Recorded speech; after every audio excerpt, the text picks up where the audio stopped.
अमरीका Iran कशीदगी में मज़ीद शिद्दत का इम्कान। अमरीकी सदर का ईरान पर नए हमलों का हुक्म। वॉल स्ट्रीट जर्नल के मुताबिक मुमकिन कार्रवाई रवां हफ्ते के अख्तिताम से शुरू होकर कई रोज़ जारी रह सकती है।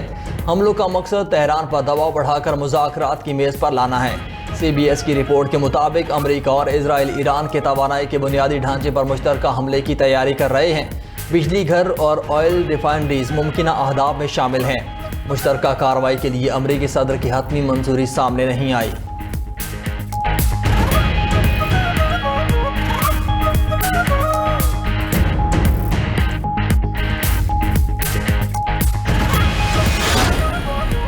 ईरान का अमरीका और इजराइल को भरपूर जवाबी हमलों का इंतबाह। कमांडर खातमुल अंबिया मेजर जनरल अली अब्दुल्लाही कहती हैं कि जारहियत करके भागने का दौर ख़त्म हो चुका। किसी भी गलत अंदाजे पर मबनी फौजी कार्रवाई के संगीन नताइज भुगतना होंगे। ईरानी फ़ौज के पास भरपूर सलाहियत, मजबूत अज़्म और जामे दिफाई और जवाबी मनसूबा मौजूद है। पासदारान इनकलाब ने खलीजी ममालिक की तवानाई तनसीबात को मुमकिन अहदाफ करार दे दिया। बयान में कहा कि ईरान पर नए हमलों की सूरत में खित्ते के तवानाई के बुनियादी ढांचे को निशाना बनाया जा सकता है। कतर, मुत्तहिदा अरब इमारात, कुवैत, बहरीन और इजराइल की ऑयल और गैस तनसीबात ईरानी मिसाइलों की पहुँच में हैं।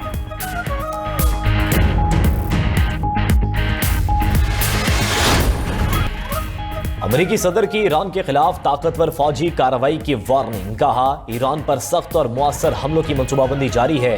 कार्रवाई का मकसद तेहरान को हथियार डालने और मुज़ाकरात की शराइत तस्लीम करने पर मजबूर करना है। मुसलसल फौजी दबाव के बाद ईरान खुद मजीद मज़ाहमत ना कर सकने का एतराफ़ करेगा। डोनाल्ड ट्रंप का कहना था कि ईरानी क़यादत इश्तिआल अंगेज़ी कर रही है, मुआहदों पर एतमाद कमज़ोर हो चुका है और ईरान वादों की पासदारी नहीं करता। अब अमेरिका सिर्फ फतह चाहता है। अमेरिकी हमलों से ईरान की बहरिया, फ़ज़ाइया और फ़ज़ाई दिफाई निज़ाम को शदीद नुकसान पहुँचा। ईरान को किसी सूरत जौहरी हथियार हासिल नहीं करने देंगे, वरना पूरा मशरिक़ वस्ता तबाही की लपेट में आ सकता है। मज़ीद कहा, ईरान के साथ मुआहदे पर पहुँच सकते हैं। Witkoff, Kushner, Vance, Rubio Iran के साथ मुज़ाकरात में शामिल हैं।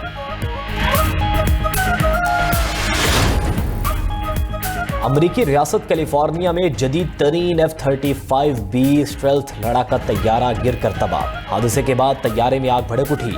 अमरीकी मैरीन कोर के मुताबिक पायलट ने बरवक्त इजेक्ट करके अपनी जान बचा ली। फायर फाइटर्स ने मलबे और एतराफ में लगने वाली आग पर काबू पा लिया।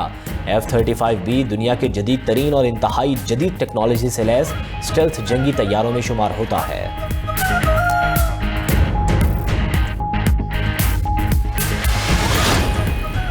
पेट्रोलियम मसनूआत की कीमतों में मामूली कमी। पेट्रोल की कीमत में 12 पैसे फी लीटर कमी कर दी गई। नई कीमत 336 रुपये 3 पैसे फी लीटर हो गई। डीजल की कीमत में 66 पैसे फी लीटर कमी। नई कीमत 392 रुपये 38 पैसे फी लीटर मुकर्रर। उधर आगरा ने LPG की कीमत में 13 रुपये फी किलो इजाफा कर दिया। अगस्त के लिए फी किलो LPG की कीमत 254 रुपये मुकर्रर। घरेलू सिलेंडर 152 और कमर्शियल सिलेंडर 585 रुपये महंगा हो गया।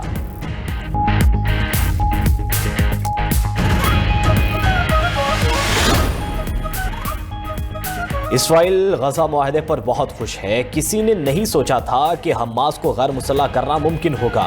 अमेरिकी सदर ट्रंप का कहना है कि जैसे ही हमास को गैर मुसल्लह करने का अमल मुकम्मल होगा, इसराइली अफवाज गजा से वापस चली जाएंगी।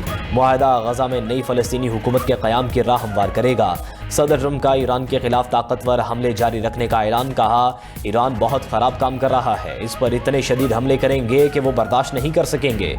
ईरान के साथ अब भी मुआहदे पर पहुंच सकते हैं। अमेरिकी सदर ने एक दफ़ा फिर पाक भारत जंगबंदी का तज़किरा कर दिया। कहा, उन्होंने पाक भारत जंग खत्म कराई। जंग में 11 तैयारे गिराए गए। वज़ीर आज़म शहबाज शरीफ ने कहा कि आपने 5 करोड़ इंसानी जानें बचाई।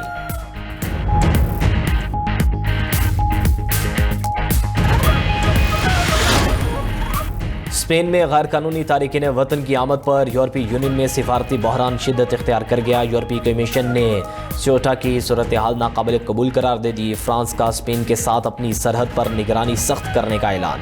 इटली ने स्पेन के साथ शेंगन मुआहदा मुअत्तल करने की धमकी दे दी। फिनलैंड और डेनमार्क ने भी इटली के मौक़िफ़ की हिमायत कर दी। रिपोर्ट के मुताबिक चंद रोज़ में मराकश से 60,000 से ज़ायद तारिकीन वतन समंदर अबूर करके स्पेन में दाखिल हो चुके।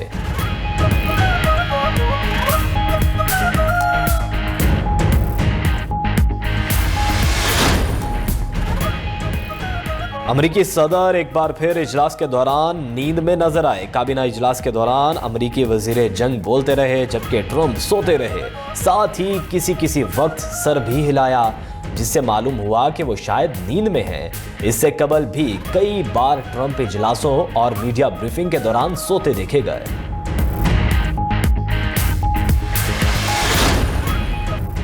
क्वेटा के इलाके ऑरेंज में कोयले की कान में धमाका, 34 कारकुन जाम बहक हो गए। 42 मजदूर कान में काम कर रहे थे। 8 लापता कारकुनों की तलाश जारी। रेस्क्यू एंड सर्च ऑपरेशन में अब तक 34 मजदूरों की लाशें निकाली जा चुकी हैं। जराये के मुताबिक कान में मीथेन गैस के बायस धमाका हुआ। वजीर आला बलोचिस्तान ने महकमा माइन से फौरी रिपोर्ट तलब कर ली। कहा कि गफलत या कोताही साबित हुई तो जिम्मेदारों के खिलाफ कार्रवाई होगी। बलोचिस्तान हुकूमत का मुतासरा खानदानों के लिए माली इमदाद का ऐलान। वजीर आला के पीस हिल अफरीदी का सरफराज बुकटी से राबिता। कान हादसे में जानों के ज़िया पर इजहार अफसोस। जाम बहक अफराद की मैयतें बरवक्त आबाई इलाकों में मुंतकिल करने की दरख्वास्त भी की। मरने वालों में शांगला के गांव पीराबाद के 28 अफराद शामिल हैं।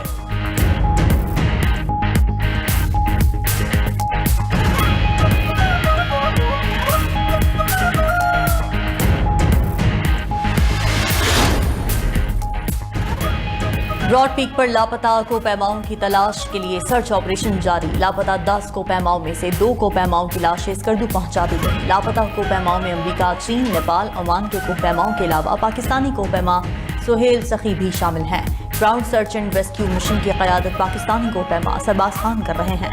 पाक फौज का हेली रेस्क्यू मिशन भी भरपूर मुआवनत कर रहा है।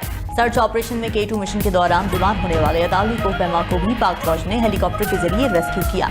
एक दिन कबल ब्रॉड पीक सर करने की कोशिश में कोपैमाओं की टीम अचानक बर्फानी तोड़े की जद में आ गई थी।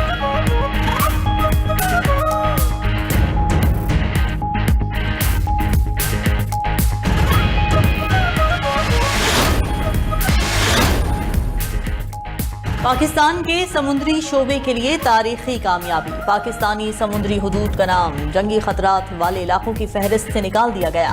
फैसला लंदन में कायम लॉयड्स मार्केट एसोसिएशन की जॉइंट वार कमेटी ने किया। पाकिस्तान 25 साल से फहरिस्त में शामिल था। फैसले से मुल्क की मईशत और तिजारत पर मुस्बत असरात पड़ेंगे। इंश्योरेंस अखराजात में कमी आएगी, शिपिंग लागत कम होगी। पाकिस्तान आने वाले जहाज़ों को इजाफी वॉर रिस्क इंश्योरेंस प्रीमियम और सरचार्जेस नहीं देना पड़ेंगे।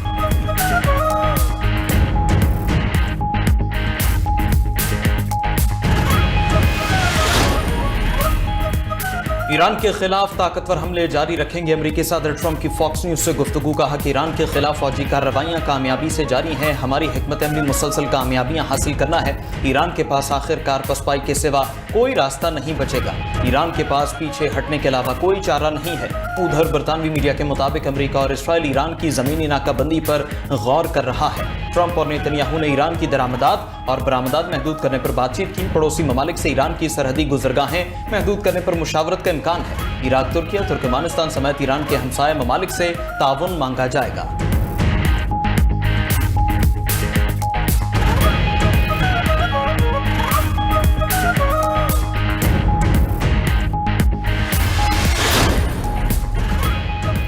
अमरीकी फौज ने उर्दन पर ईरानी हमले में फौजी अमवात या जंगी तैयारों की तबाही की तरदीद कर दी। पासदारान इंक़िलाब ने गुज़िश्ता रोज़ ड्रोन और मिसाइल हमले में 3 अमरीकी F-35 तैयारे तबाह करने का दावा किया था। पासदारान इंक़िलाब का बहरीन में अमरीकी शेख ईसा एयरबेस और कुवैत ने अमरीकी अहमद अल जाबिर एयरबेस पर ड्रोन हमले का दावा। कहा कि हमले में अमरीकी फौजी तनसीबात और अहम अहदाफ को निशाना बनाया गया। उधर स्पीकर ईरानी पार्लियामेंट बाकर कालिबाफ का कहना है कि कश्म का वाक़या मेनाब और लामर्द के अलमनाक हमलों का तसलसल है। अमरीका को बेगुनाहों के खून की कीमत चुकाना पड़ेगी। कश्म में अमरीकी हमले से एक ही खानदान के 3 अफराद शहीद हुए।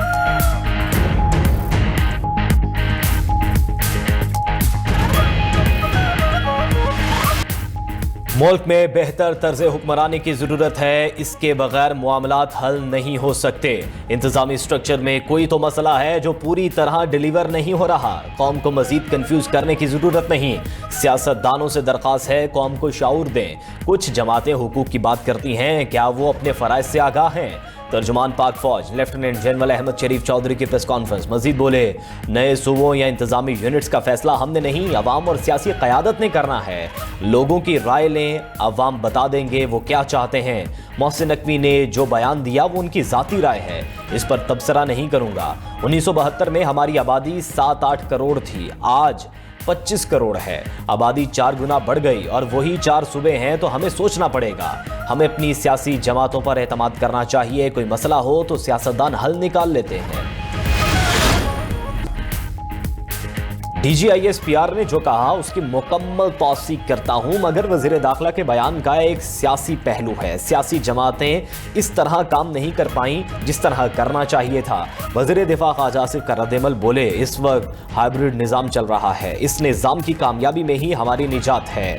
मौजूदा सेटअप के जाने की कोई निशानियां नहीं। सियासी क़यादत को एक साथ बैठने और एक दूसरे को इल्ज़ाम देने की बजाय जिम्मेदारी कबूल करने की ज़रूरत है। मोहसिन नकवी का बयान सुना है, मालूम नहीं इनका इशारा किस तरफ है। जो तजवीज़ उन्होंने दी है ये घिसी पीटी तजवीज़ है। सिंध के लोग इसे कबूल नहीं करेंगे। वज़ीर आला सिंध मुराद अली शाह का रद्द-ए-अमल बोले कि पाकिस्तान के सबसे बड़े सूबे की हुकूमत नून लीग के पास है। सिंध में पीपल्स पार्टी और KP में PTI की हुकूमत है। बलूचिस्तान में कोलेशन हुकूमत है।